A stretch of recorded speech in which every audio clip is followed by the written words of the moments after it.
자, 오늘 저는 본문 말씀 구약성경 창세기 25장 31절의 말씀을 가지고 창세기 족장 시대의 세 번째 시간 오늘 말씀을 함께 나누도록 하겠습니다. 여러분 다시 한번 말씀드리는 거지만 창세기는 성경의 가장 앞부분에 있는 첫 번째 성경입니다. 5개의 두루마리로 구성되어 있는 이 모세 5경 중에 첫 번째 성경으로 창세기는 두 개의 그룹으로 단락으로 나눠져 있습니다. 그래서 1장부터 11장까지는 창조의 인간 창조 그리고 이 세상을 창조하는 원역사로 구분이 되어 있고 12장부터 50장까지는 4명의 족장에 대한 말씀이 기록됩니다. 그래서 마지막 50장 끝에는 이 마지막 족장인 요셉의 죽음까지 이렇게 성경이 기록되어 있습니다. 지난 시간까지 저와 여러분들은 첫 번째 족장 아브라함의 말씀을 잠시 나눴고 두 번째 족장 이삭에 대한 말씀을 함께 나눴습니다. 오늘은 세 번째 족장인 야곱입니다. 야곱. 그래서 야곱을 어떻게 표현할까 했는데 야곱은 열정의 사람이라고 이렇게 표현하고 싶습니다. 한번 같이 고백해 보실까요? 열정의 사람. 열정의 사람 야곱. 야곱. 할렐루야. 오늘 가브리엘 찬양대의 찬양을 들으면서 와, 이 가슴이 막 뛰지 않았습니까, 여러분? 아멘. 여러분 안에 그런 성령의 야성이 있는 것을 믿으시기 바랍니다. 특별히 순복음 강북교회에 살아가는 모든 성도들, 특별히 수요 예배까지 예배에 와서 하나님께 영광 돌리고 부르짖는 여러분들의 그 심령 중심에는 우리 사랑하는 이 원로 목사님의 그 성령의 야성이 흐르고 있습니다. 믿으십니까? 그래서 여러분들이 순간순간마다 그 신앙의 열정을 꺼내서 쫙 외치고 주님 앞에 부르짖고 강청할 때 하나님의 그 중심이 흔들릴 줄 믿습니다. 감동될 줄 믿습니다.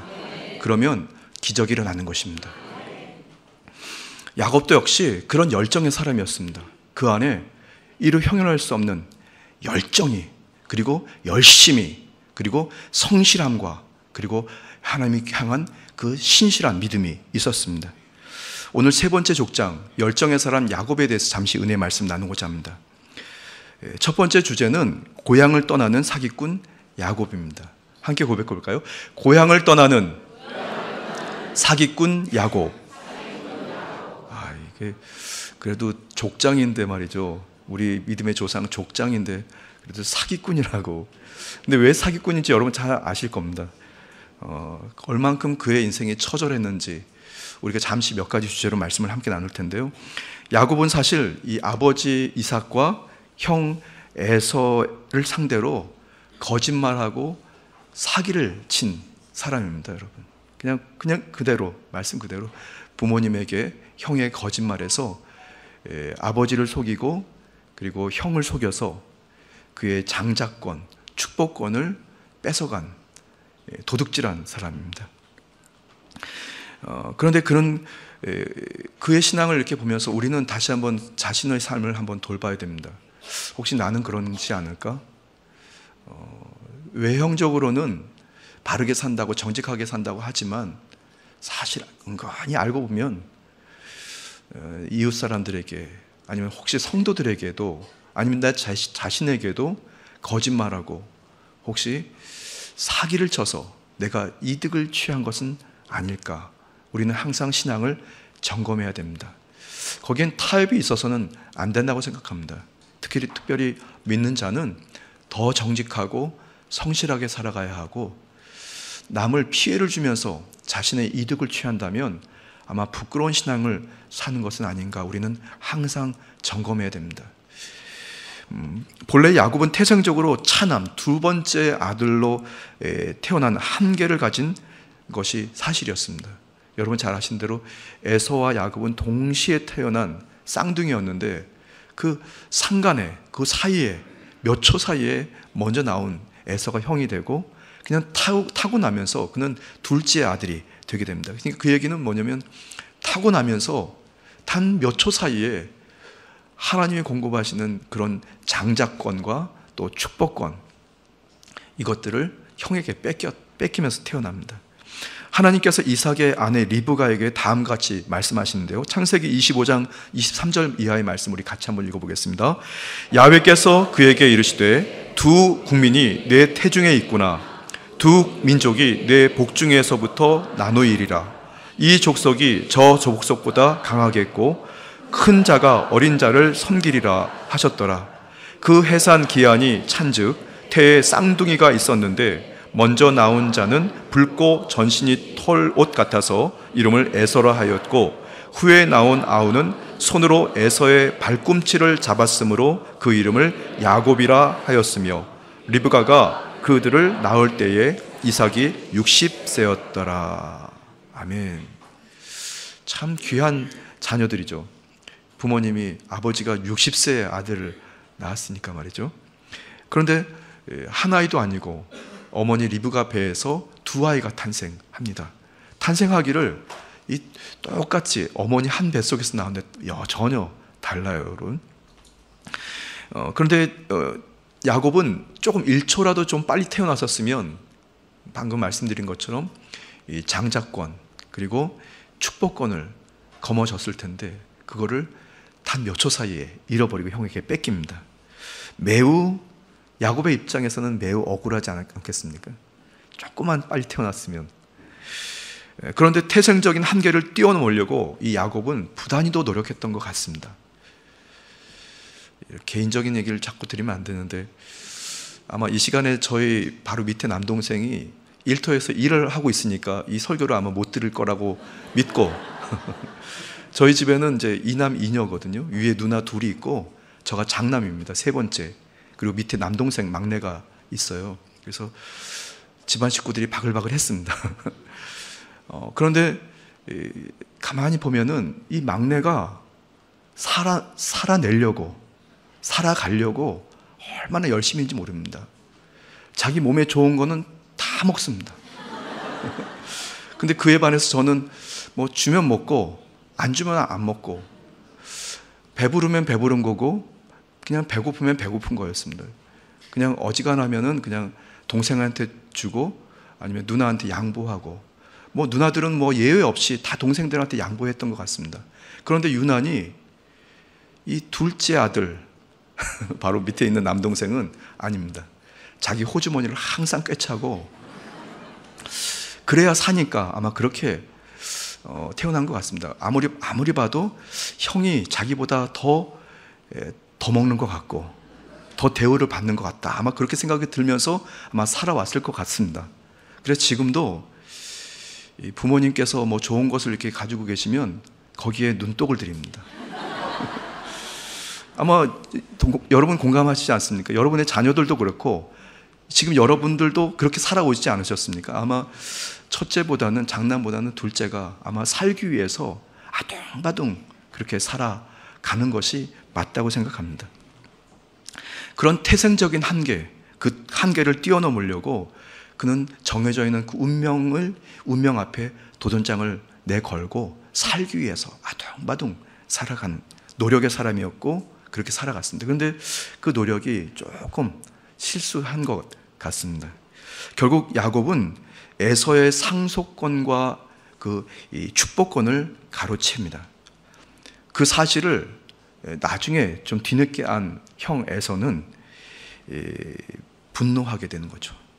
야곱은 형 에서의 장자의 명분 그리고 축복권을 헐값에 사게 되는데요. 창세기 25장 31절 말씀입니다. 야곱이 이르되 형의 장자의 명분을 오늘 내게 팔라.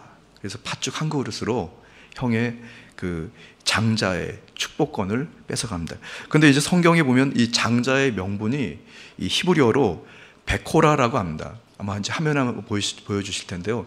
히브리어 단어가 좀 묘하게 생겨 있어요. 그래서 첫 번째 이 야곱이 형의 에서에서 뺏은 것이 장자의 명분, 오늘 창세기 25장 31절 본문 말씀인데요. 장자의 상속권입니다. 그 옆에 나오는 히브리어로 베코라, 이 히브리어는 이제 오른쪽에서 왼쪽으로 읽지 않고 왼쪽에서 오른쪽으로 반대로 읽습니다. 그래서 이제 베코라라고 하는 말인데요. 그런데 두 번째 이 에서가 야곱이 형 에서에게서 이제 이 장자의 축복권을 뺏어갑니다.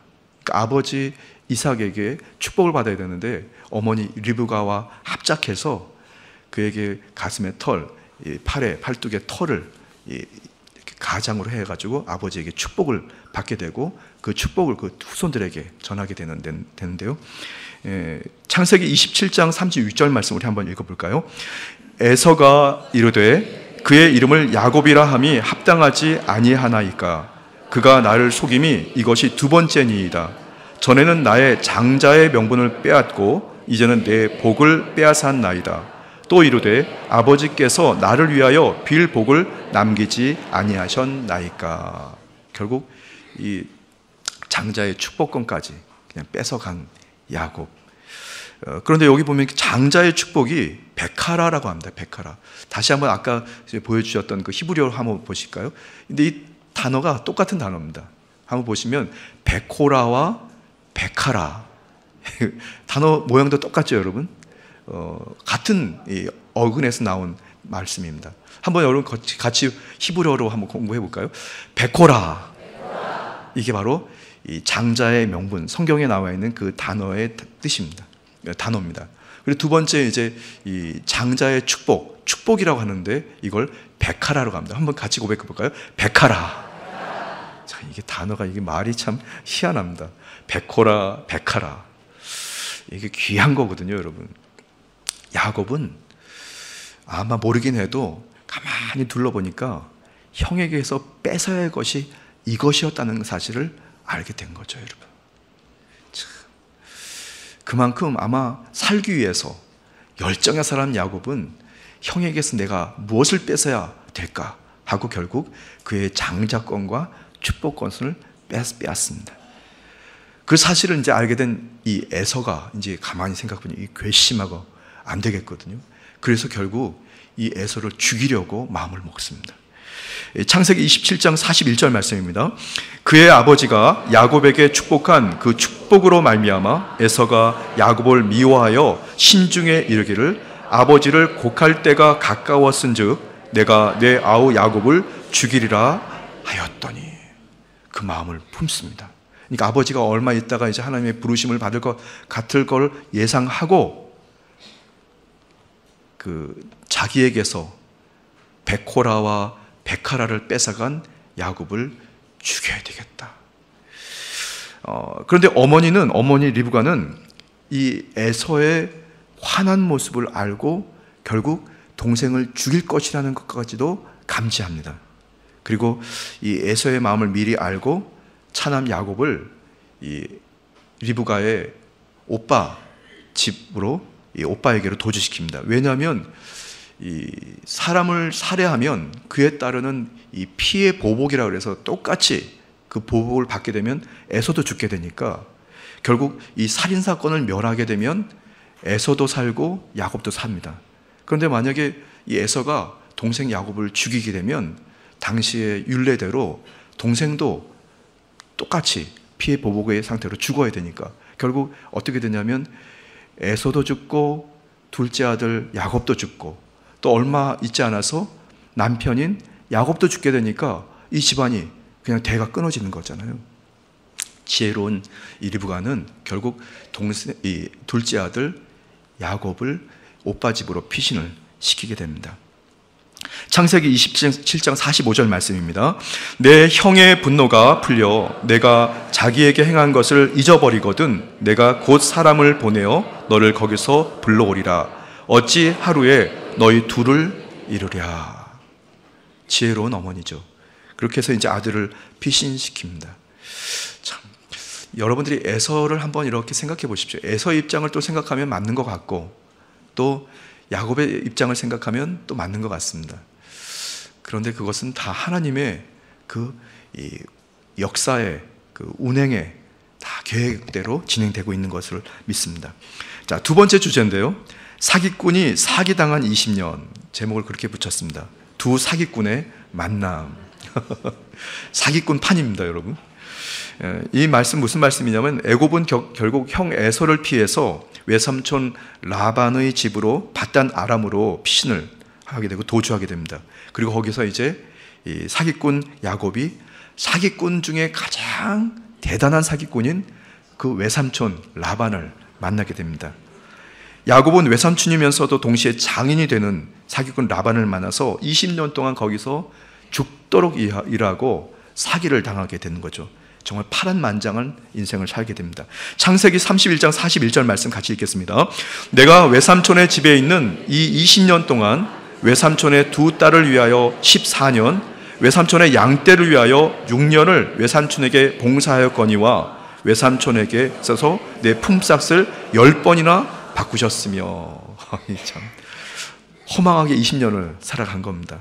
근데 참 이 야곱이 굉장히 똑똑하고 그리고 임기응변이 빠르고 사기를 잘 치는, 거짓말 잘하는 사람인데 어떻게 야곱에게 라반에게 당했을까? 그러니까 아마 라반은 에서보다 뛰어난 그런 사기꾼의 기질이 있는 사기꾼 집안인가? 하여튼 그런 것 같습니다. 이후에 야곱이 아들 요셉 때문에, 그러니까 이 야곱의 아들 요셉 때문에 이집트의 바로왕 앞에 섰을 때 자신의 인생에 대해서 다음과 같이 정말 험악한 세월을 보냈다고 그의 인생을 이렇게 정의합니다. 창세기 47장으로 한번 쭉 가서 9절 말씀을 우리 같이 읽어보겠습니다. 야곱이 바로에게 아뢰되 내 나그네 길의 세월이 130년이니이다.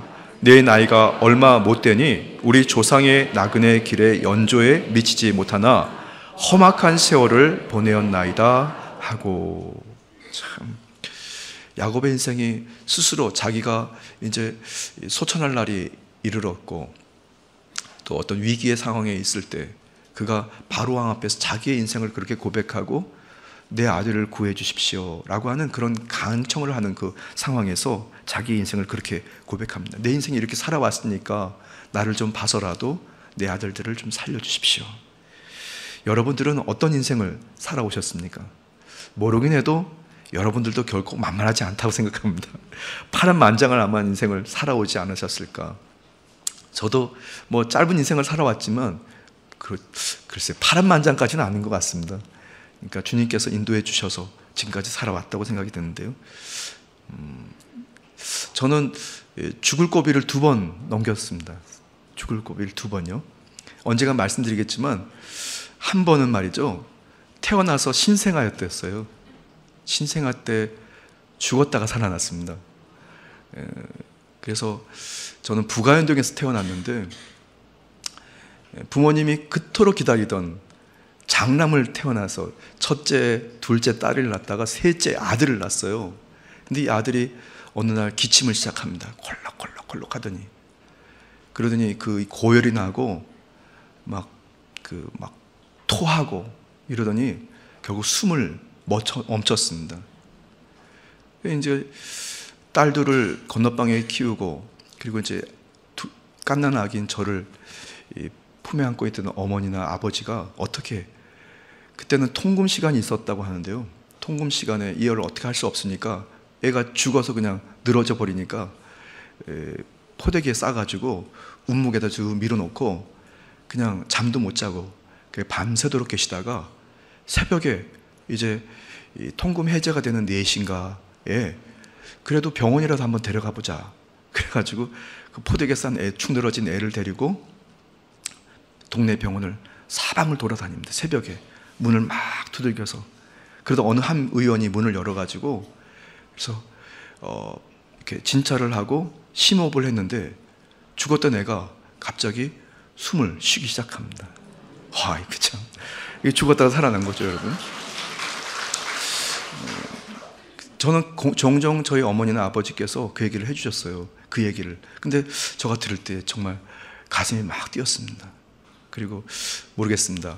2025년도 우리 순복음 강북교회 성도들을 이 성도와 주의종으로 만나게 하시려고 또 복음을 전하게 하시려고 이렇게 살게 하셨지 않았을까, 그런 생각이 듭니다.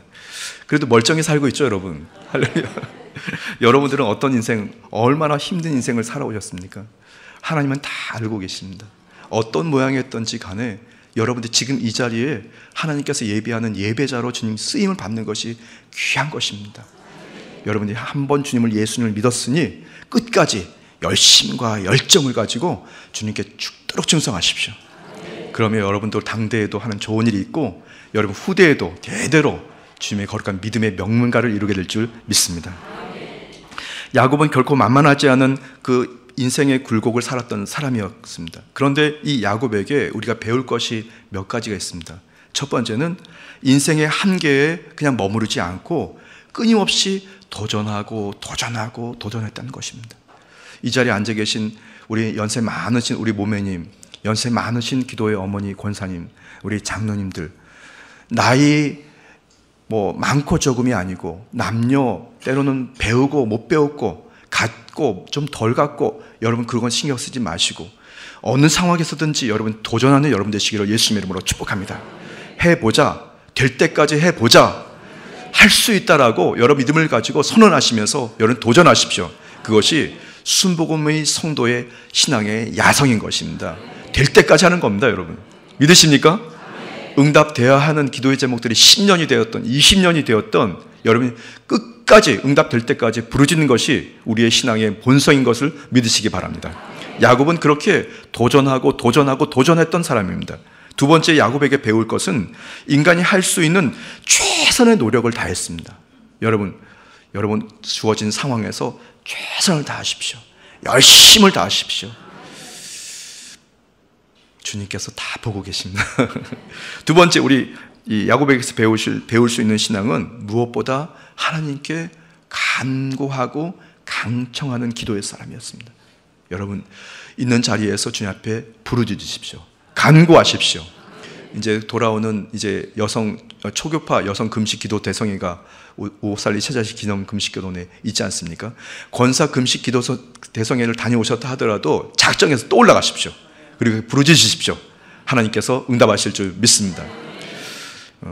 오늘 제가 강대성에 올라와서 갑자기 생각이 나가지고 이 설교 원고 맨 위에다가 뭘 하나 적었어요. 이게 뭐라고 적었냐면요, 원수 마귀는 휴가와 방학이 없습니다. 맞죠 여러분? 7월달 8월달 아마 좀 이르면 6월달 우리 휴가 기간이기도 한데 말이죠, 원수 마귀는 방학이 없습니다. 휴가가 없습니다. 성도가 잠시 방심하고 여기 괜찮아요, 여기가 좋사오니 하는 그 순간 이미 들어와서 역사합니다. 여러분 특히 믿는 자들에게 원수 마귀는 역사하는 것입니다. 여러분 여름방학 때 때로는 휴가 기간 동안에 방심하지 말고 더 기도로 무장하는 여러분 되시기를 예수님의 이름으로 간절히 부탁합니다. 기도의 자리를 여러분 쉬지 마십시오. 또 부르짖으십시오. 오늘 기도의 분량이 모자라면 여러분이 골방에 들어가서 아니면 차 내로 가서라도 주님 앞에 목 놓아 부르짖으십시오. 목 터지도록 부르짖으십시오.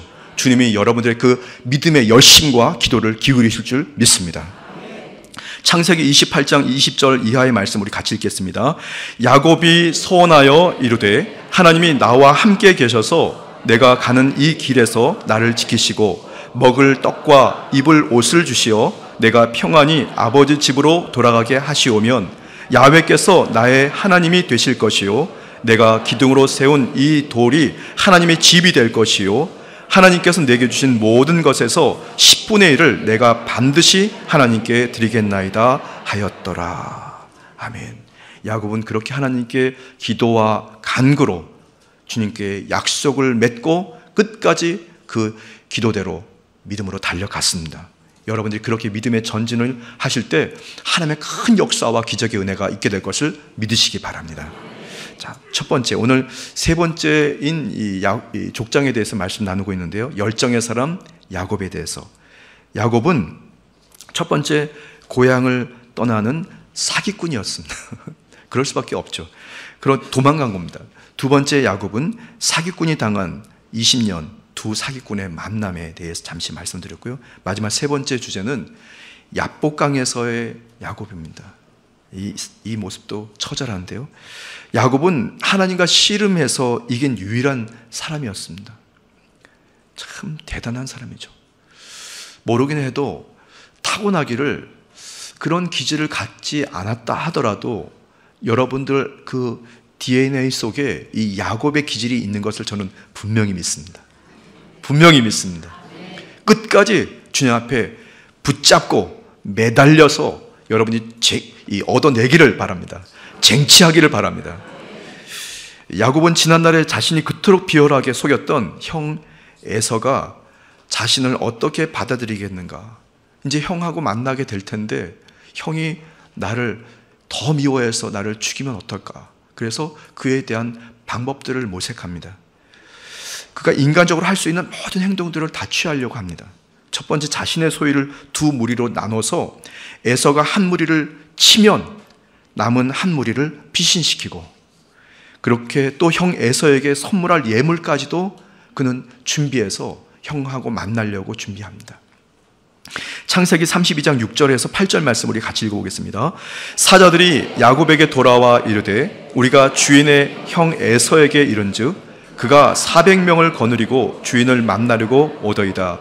야곱이 심히 두렵고 답답하여 자기와 함께한 동행자와 양과 소와 낙타를 두 떼로 나누고 이르되 에서가 와서 한 떼를 치면 남은 한 떼는 피하리라 하고. 어쨌든 그의 재산을 잘 보존하는 한이 있어서 어쨌든 형에게 예물도 잘 전달할 그런 각오를 하고 준비합니다. 야곱은 자신의 상태를 항상 점검했던 위대한 사람이고, 점검하고 또 점검하고 점검하면서 기도하고 다시 기도하면서 자신의 모든 상황을 잘 살폈던 인물입니다. 그는 아주 주도 면밀한 사람이었고, 그는 야곱이야말로 열정과 열심으로 그의 인생을 살아갔습니다. 그리고 이제 형 에서를 만나게 됩니다. 쩔뚝거리면서 그의 한도뼈가 무너져서 쩔뚝거리며 돌아오는 그 동생의 모습을 본 형의 마음이 막 흔들리기 시작합니다. 그리고 형과 동생이 깊은 세월 동안 다시 만나게 되는 회한을 누리게 되는 하나님의 귀한 역사죠, 여러분. 오늘 이 자리에 예배하는 여러분들이 어떤 상황에 있으십니까? 그동안 어떤 험악한 험준한 생활을 살아오셨습니까? 주님께서는 저와 여러분들의 인생을 통해서 결국에는 하나님의 선한 뜻을 이루어 가시는 것을 믿으시기 바랍니다. 모든 것들을 합동하여 선을 이루신 좋으신 하나님, 가장 최선의 모습으로 우리를 이끄셔서 저와 여러분들 후대를 통해, 그 다음과 후대를 통해서 주님의 거룩한 뜻을 이루어 가는 것입니다. 여러분들 오늘 이 자리에서 이 야곱의 그 열심과 열정을 가지고 주님 앞에 다시 부르짖고, 그리고 잊어버렸던 것들, 포기했던 것까지 다 꺼내서 주님 이루어 주옵소서, 인도해 주십시오, 저는 될 때까지 주님 앞에 부르짖겠습니다 라고 여러분이 믿음을 가지고 끝까지 행하십시오. 그러면 반드시 주님께서 저와 여러분들에게 가장 최선의 모습으로 이끄실 것을 믿으시기 바랍니다. 말씀을 다 마쳤습니다. 조금 부끄러운 얘기지만 한 가지 말씀드리고, 저도 그렇게 열심을 했더니 응답된 한 기적의 이야기를 하나 전해드리고 말씀을 마치겠습니다. 군복무 때였는데요. 저는 운동하는 걸 그렇게 좋아하지 않습니다. 그냥 저를 가만히 내버려뒀으면 좋겠다 하는 사람입니다. 그냥 창고에 그냥 가만히 내버렸으면 좋겠는데, 저는 이렇게 군복무할 때, 지금은 어떤지 모르겠는데 그때는 7구종이라고 했어요. 1종부터 10종까지, 보급품 중에 1종까지 10종이 있는데 저는 7종하고 9종을 보급하는 사단 이 본부대 안에 있었습니다. 저가 관리하는 창고가 있었고요. 창고에 여러 가지 물품들이 있었습니다. 그 창고에 혼자 내버려두면 며칠이라도 밥도 안 먹고 있을 수 있을 것 같습니다. 그런데 매주 수요일마다 축구를 하라고 하니까 이게 얼마나 괴로운지 모르겠습니다. 하고 나면 또 막 상처도 또 닳아야 되지. 또 분명히 한번 축구를 하고 나면 꼭 이 고참들이 이 후배들을 또 막 훈련을 막 시켜요. 막 때리고 막 이러면서 또 자기들이 졌다고 때리고 아니면 이겼다고 때리고 막 이러니까, 그래서 그게 거기에 가담하기 싫어가지고 골똘히 생각했습니다. 그래서 말이죠, 저는 군복무할 때 고문관은 아니었거든요. 그러니까 앞뒤가 꽉 막혀가지고 이 말썽을 일으키는 사람은 아니었는데 미친 척을 했습니다. 저에게 공이 오면 공으로 무조건 달려가서 사람이든 공이든 무조건 찬다. 죄송합니다. 남성들은 이해하는지 모르겠지만 이거 굉장히 무서운 거거든요, 여러분. 공이든 사람이든 무조건 발로 차는 겁니다. 그래서 그 마음을 딱 먹고, 그렇게 하면 사람들이 나를 무서워서 나를 축구를 안 시키겠지, 확신을 가지고 이제 그렇게 했습니다. 정말로요. 그런데 참 말대로 되는 것이, 공이 오면 무조건 미친 듯이 달려갑니다. 공만 바라보고 가서 공 차고 사람 찹니다. 왜냐하면 공에 사람들이 모여있기 때문에. 머리가 됐든 다리가 됐든 복부가 됐든 막 찹니다, 여러분. 그래서 죄송합니다. 이게 목사가 이러면 안 되는데 말이죠. 축구가 하기 싫어서 그렇습니다. 그러니까 한 번 할 때마다 사고가 일어나기 시작합니다. 무슨 김병장님 또 이마에 한 5반을 찢어지는 사고가 나고, 또 응급실로 또 실려가고. 그래서 축구할 때마다 그걸 무슨 훈련이라고 하는데, 하여튼 매주 전투체육이라고 합니다. 전투체육. 수요일마다 오후에 업무 딱 종료하고 그때부터 축구를 하는데, 저가 축구를 시작하면서 마음 먹고 차기 시작하면 사고가 매주마다 나서 한 달 내내 5주 동안 사고가 났습니다. 그리고 마지막 5주 때 큰 사고가 났습니다. 저 발이 찢어졌습니다. 저 엄지발가락이 쫙 하고 찢어졌습니다. 운동화가 갑자기 피범벅이 돼가지고 말이죠. 근데 그렇게 응급실 의무대 갈 줄도 모르고 쩔뚝거리면서 가서 이제 붕대로 싸매고 약 바르고 싸매고 지냈는데, 그 다음날 군화를 신고 갔는데 나중에 저녁에 신발을 벗어보니까 그 안에 피범벅이 돼 있었어요. 그래서 결국 그 보급관이라고 하는 분이 의무대에 강제로 보내가지고 태어나서 처음으로 몸에 바늘을 이렇게 꿰맸던 기억이 납니다. 굉장히 무식하죠, 여러분. 근데 저는 한 가지 목표가 있었습니다. 축구하기 싫어서. 그리고 나서 소원을 이뤘습니다, 여러분. 그 다음부터는 저를 운동하자고 아무도 저한테 요청하지 않았습니다. 그 다음부터는 운동하는 시간에 나무 그늘에 앉아가지고 운동하는 거 쳐다보다가, 아니면 책 갖고 있다 책 읽거나 슬쩍 도망가서 창고에 숨어 들어가던가, 하여튼 그랬던 기억이 납니다. 여러분, 이렇게 무식한 방법을 여러분이 하라는 말씀은 아니고, 그러나 어쨌든 목표가 정해지면 될 때까지 하는 겁니다. 아멘. 여러분들이 그런 신앙의 야성이 있습니다. 무식한 것 같지만 말이죠. 어쨌든 소원을 이루니까 말이죠. 여러분의 소원 있으십니까? 기도의 제목이 있으십니까? 1년 전에까지 기도했다가 포기한 기도 제목이 있으시면 오늘 이 자리에서 부르주십시오. 내일도 부르짖고 모레도 부르주십시오. 여러분 다시 말씀드리는 거지만, 여러분들 그 DNA 안에, 영성 안에 야곱의 영성이 있습니다. 그 열정이 있습니다. 그러니까 그걸 꺼내서 주님 앞에 부르짖으시면 주님께서 반드시 여러분의 그 마음의 소원들, 한스러운 탄식할 만한 기도의 제목조차도 주님께서 응답하실 줄 믿습니다. 기도드리겠습니다. 좋으신 주 야훼 하나님, 보시지요. 우리 사랑하는 순복음 강북교회 하나님의 기도의 용사들, 하나님 찾으시는 예배자들이 이렇게 수요일날 귀한 시간에 와서 하나님께 예배드리고 기도드립니다. 보혜사 성령님, 이 시간에 부르짖을 때에 하늘의 문을 열어주시고 응답하여 주옵소서, 축복하여 주옵소서. 감사드리며 예수님의 이름으로 기도드렸습니다. 아멘.